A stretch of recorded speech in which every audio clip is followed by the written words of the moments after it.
Hi and welcome. I'm Andy Jones and today is day 2 out of 5 days of Nemo. That means I'm going to be looking at Annette's performances of Nemo with Nightwish. Now firstly we're going to go to the Montreux Jazz Festival in 2012, which would have been one of Annette's later performances, not her last but one of her later performances of Nemo. And then we're going to take a look at some live footage, some fan cam footage, because that's all there is of it, of an acoustic version of Nemo, which was played on the tour. So I am very excited to see how these two versions differ, or maybe similar, to the ones with Tarja at the helm. So I don't want to say too much about this. All I want to say is if you want to stay in touch with this channel and keep updated as to when days 3, 4, and 5 of Nemo are going to appear, then don't forget to hit the subscribe button on the channel, hit the notifications bell so you'll be told when the next premiere is on the way. And if you've really enjoyed watching me check out Nightwish songs as well as those of other artists, do head over to my Patreon page, which is linked just above me, and you can there spend €1 a month and get instant access to all of my materials, including my own music videos as well as all of my reviews and reactions. I'd also like to encourage you to follow me on Twitch because very soon I'll be putting out weekly live stream videos. So don't be late to the party there. Head over to Twitch and follow the channel Andy Jones Official. Now, without further ado, let us jump in. This is day 2 of 5 days of Nemo. Let's do this.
Okay, interesting.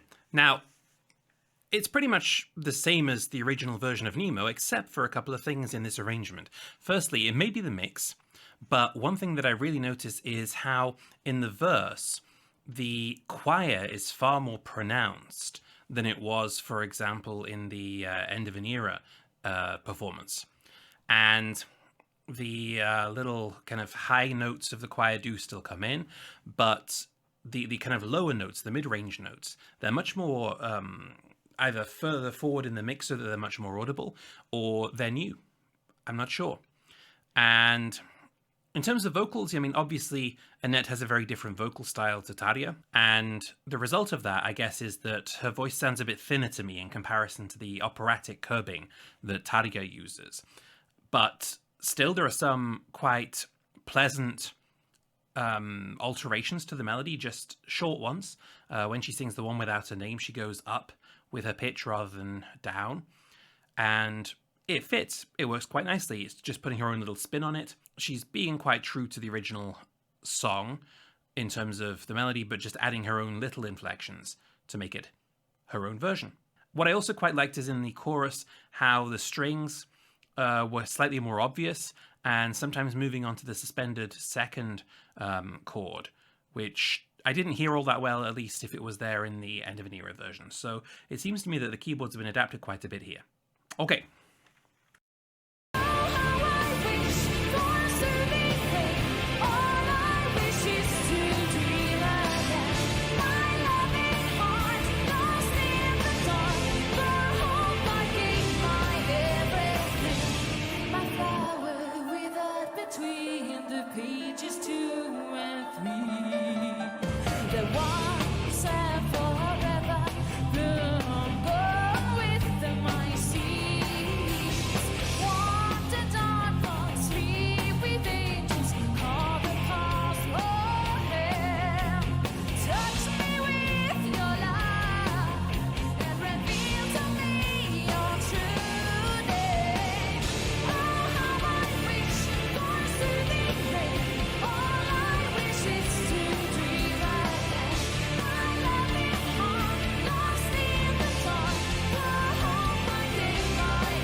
Couple of things I can talk about here. So one thing that's worth noting is that in a couple of instances here, she's changed the lyrics. I'm not sure whether it's changed in the sense of actively decided to sing different lyrics or whether she's just mixed it up a little bit.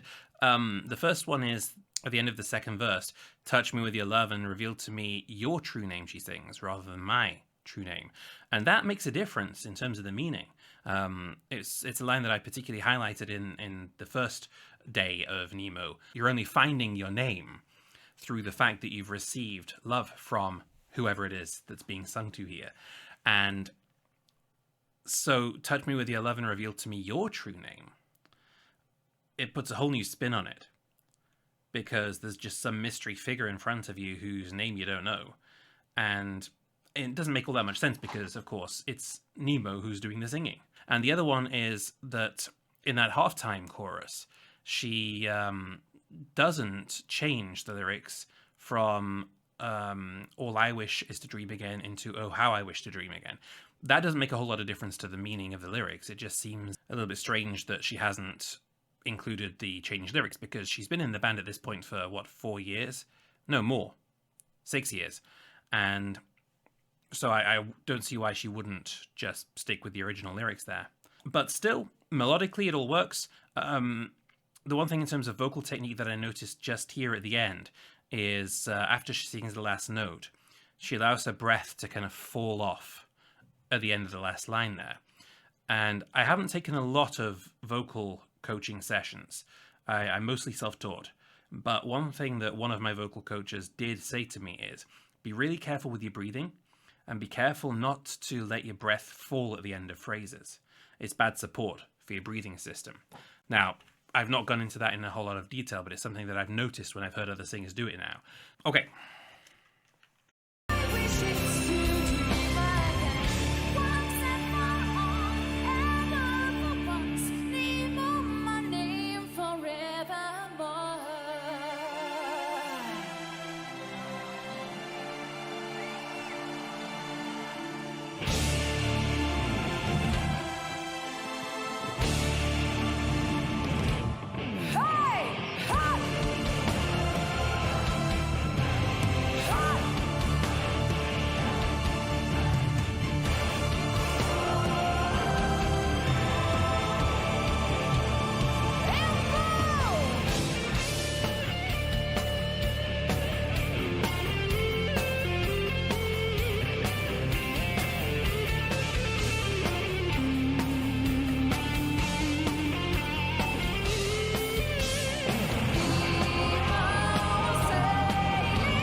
Okay, before I start forgetting things. So we have that instrumental build-up again. And what's great here is that Anette really is getting the crowd going. She's being a great front person there, animating the crowd, getting them excited, and also introducing Empu before he started playing. Also a great front person strategy, just moving the attention over to the person who's going to be doing the solo, as if the crowd didn't know, right? But still, she's doing a great front person's job. And, you know, solo as ever, tiny variations, but on the whole, it's the same solo fantastically played. And again, Empu, I forgot to mention this, but he again is really communicating with the audience. He's been doing tricks with his picks, throwing them out, and, you know, also interacting with Marco on stage there. So running around in his usual way. Always enjoy watching Empu perform. And then we get to that small piano interlude, which again is the slightly altered one, not the same as on the album. So he's obviously adapted this and kept it for the live shows. Okay, let's have the last chorus.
Empu doing his tricks at the end there again. Okay, that was interesting. I've got to be honest, I'm not sure how keen I am on the vocals being there all the way through to the very last note at the end. That's a change from Tarja's version, at least. And, you know, I get that it adds something to the mix. I'm just not sure whether I'm keen on it being there the whole way through. Because I like hearing the orchestral build-up at the end. I like being able to focus on those strings and that brass. And the vocals distract from that. You know, the vocals do plenty all the way through the song, and I don't know whether they're needed at the end as well. But that's just my take. That's not a reflection on what I think of Anette as a singer. It's just my view on the arrangement, that perhaps the vocals are a bit of an overkill at the end there as well. Now, that final chorus, I was really getting into that final chorus, and her voice is very metallic there. She's put a lot of overdrive into her voice in that final chorus. She then changes the melody entirely in the second half of the chorus. And again, I'm not sure how keen on that I am. It makes it very, very, very poppy. And I'm okay with singing this metal song in a poppy style most of the way through, but I'm not sure how on board I am with changing the actual melody in the second half of the chorus that's been very metallic and full of overdrive thus far, and then turn it into quite a neutral, poppy melody. It may grow on me, but certainly a very, very solid performance by all of them. I would highlight Empu here, but you know, he's still definitely the showman.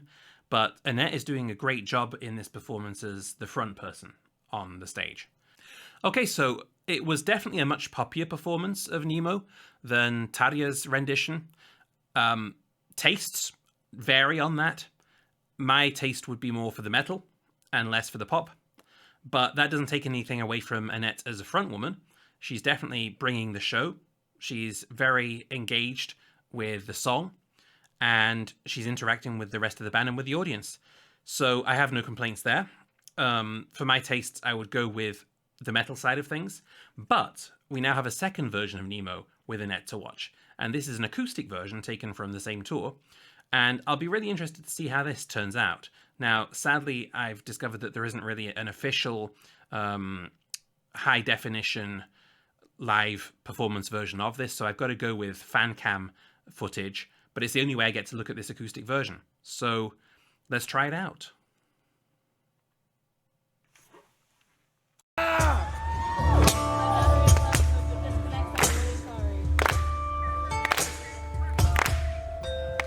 You can do that, yeah.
Okay, this sounds really nice. It's interesting because we have now all the band members playing at the same time, plus Troy. And, you know, this is pre-beard Troy playing on his tin whistle. And sounds lovely. Really cool addition to the band's sound. And I have to admit, you know, when Troy first started playing with Nightwish, I thought, okay, this is a cool guest musician. And I wasn't entirely sure when he was announced as a new full member of the band, because I thought, what's he going to do with all the other songs? And there are still quite a few songs where he doesn't appear, but the ones where he does, he really adds something. and particularly with the newer material now where he's been given kind of full reign to be involved in the creative process in the studio, you see what an addition he really is. So fantastic to have Troy in the band, and this is the first tour where he joined in with them. So yeah, everybody's playing, and that means in the first verse where Empu would have been absent in the electric version, he's there now. So nice to see him playing acoustic guitar. I think it's very rare that I've seen Empu play acoustic, so this is a welcome addition to his repertoire that we can watch here together. And Annette's voice sounds lovely. I have the feeling that Anette is at her best in quieter songs. With Slow Love Slow, for example, she sounded fantastic, and here also she sounds great, and it's far less powerful, it's smoother, and I have the feeling that this is where her strength is. So, okay, I'm enjoying it. Let's carry on.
I see Empu getting ready to play guitar, and my guess is that the solo's coming up then because of the way he stopped playing and getting ready to maybe turn up the volume a bit.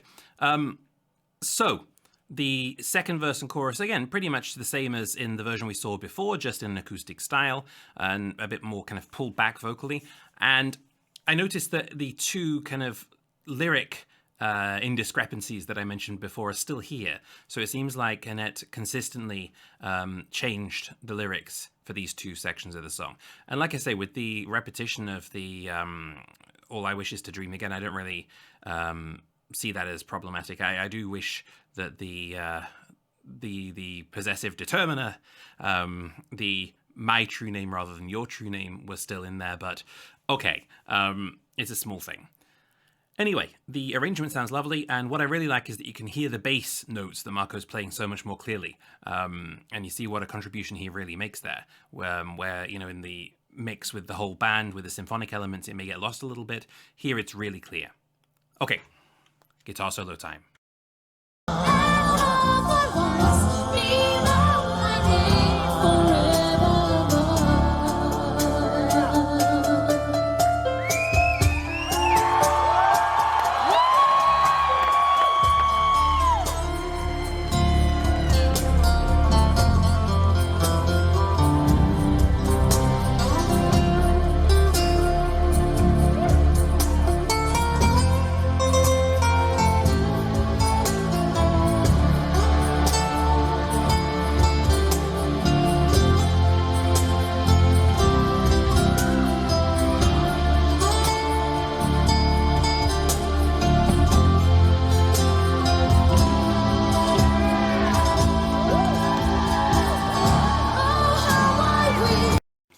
All right, we'll come back to this chorus in a second, because what I notice here is that there's quite a few parts missed out, actually. The symphonic build-up that was there before in the louder version is not there now.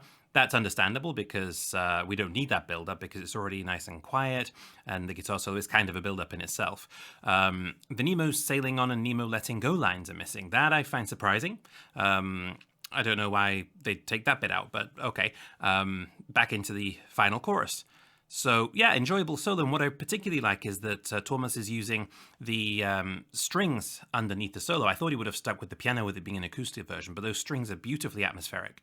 Really enjoy that. And I can't help kind of listening in for Yuka on the cajon as well. I think this is one of the few occasions that I've seen him play the cajon, and it sounds fantastic. It sounds smashing. And enjoying listening to him play it. So on the whole, this is turning out to be a really well put together acoustic arrangement. Okay, final chorus, let's do it. For soothing rain, all I wish is to dream again.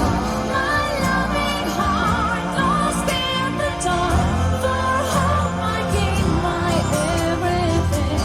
Oh, how I wish for soothing rain, all I wish is to dream again.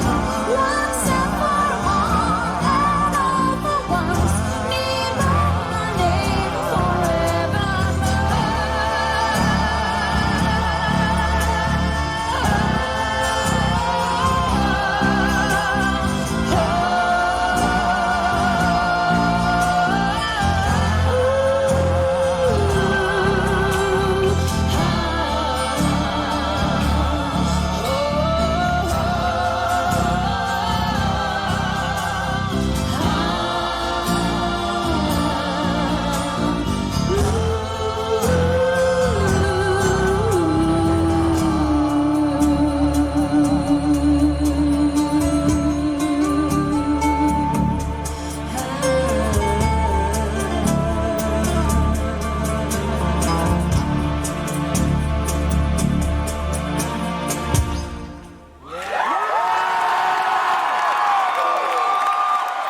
All right. So I enjoyed that. The final chorus at the end is, again, you know, well sung, well played. I noticed that the synth strings were a little bit quiet in the chorus. That they didn't punch through as much as the percussive piano would do, for example. But then at the end, when it came into the final build-up, which was mostly instrumental with the ahs and the oohs from Anette on top, the strings kind of took on more life there. So yeah, it's an interesting strategy to use the strings in the second half of the song. I would have perhaps gone for the piano under the chorus because the strings kind of were overwhelmed by the rest a little bit. But still, really nice arrangement. And those backings from Troy and from Marco put a really interesting spin on it as well. So the vocals at the end were, you know, more powerful, but still not with this kind of overdrive on her voice that she had in the louder version. And it just sounded so much more comfortable. At the end, also, the kind of vocal acrobatics, I call them, with the ahs and ohs, these vocalizing kind of runs that she's doing, they sound lovely. And so I'm tempted to say that I prefer this version with Anette out of the two. I think she sounds far more comfortable here. I think the lower end of her voice sounds beautiful.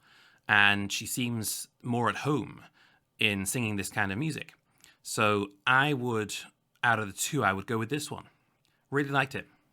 Okay, so that has been day 2 out of 5 days of Nemo. On day 1, we looked at Tarja. Today it's been Anette, and on day 3 we will carry on with Floor. Day 4 will see us move on to Elise Reed from Amaranth in her audition tape to join the band after Tarja had left, and we'll also look at her live performance at the Denver debacle.